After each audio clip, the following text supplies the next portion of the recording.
Hey, what's going on, guys? This is Give Me That Change TV. I'm popping on here early this morning to get a video on and up for the week 13 of the NFL football season. I'm just going to briefly talk to you guys about my picks and a little bit of chat talk about the NFL.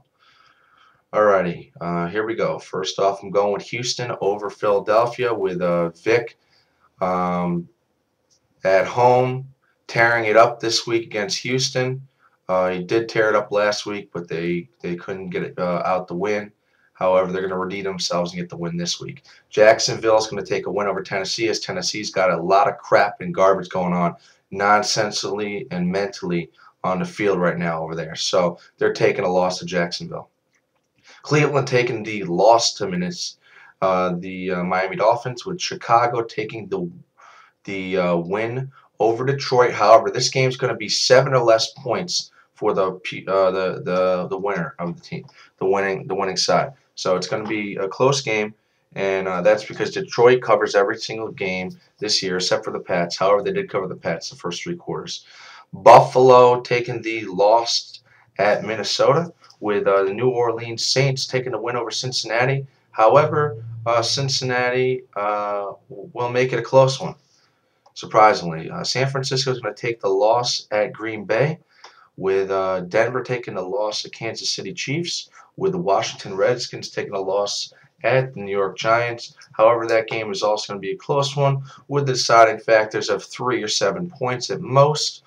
With the Raiders taking a loss to San Diego, as San Diego again is going to show this week that they are one of the premier teams in the league, with the fact that they still don't have Vincent Jackson on the offense, who is an amazing weapon, Pro Bowl athlete.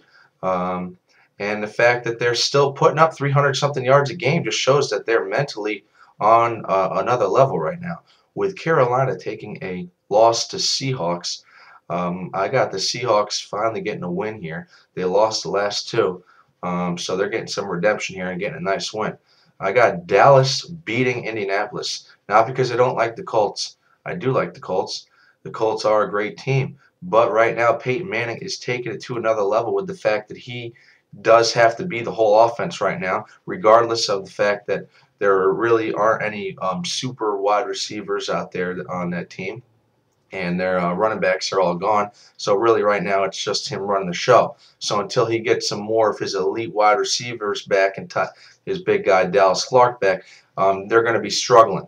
So I'm taking Dallas with the win here over Indianapolis, with Indy being home, and I'm thinking that's going to be a 7 to a 10-point win for Dallas. Atlanta's going to be taking the loss this week against Tampa Bay, because Tampa's obviously home, regardless of the fact they also are going to redeem themselves with their 7-point loss to the Ravens this past week. But Atlanta didn't look too amazing against the Green Bay Packers, and the fact of the matter is they were home last week against the Packers. So now they're away traveling. Tampa Bay's been really good this year. I think they're undefeated at home. They're just gonna get a win here. It won't be by too much, but they're gonna dish out the win. I got the St. Louis Rams taking the loss at the Arizona Cardinals, with the Cardinals being home, and the Cardinals really just trying to get some more wins under the belt.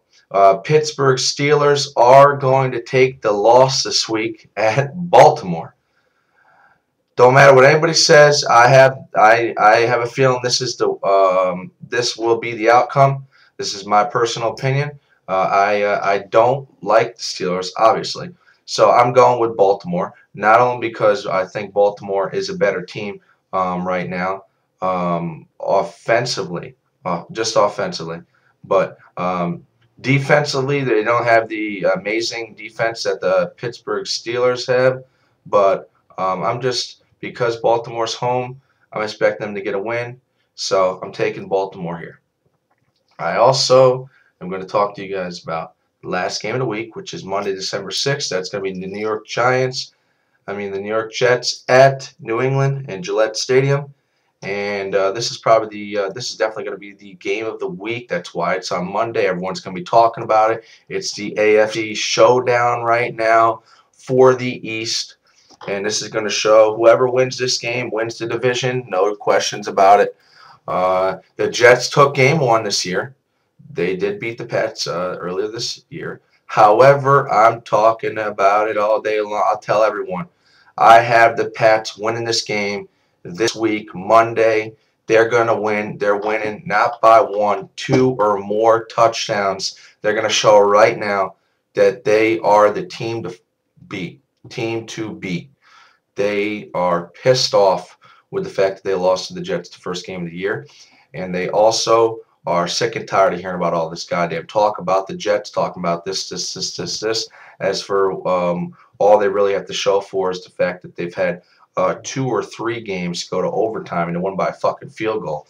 And other than that, they just look fucking pathetic on the field. They aren't going to be the premier team for another year or so for the new players on the Jets side to learn the offense, and then they can come talk. But right now, the Pats are looking dominating with the fact that they have Deion Branch back, a huge role model.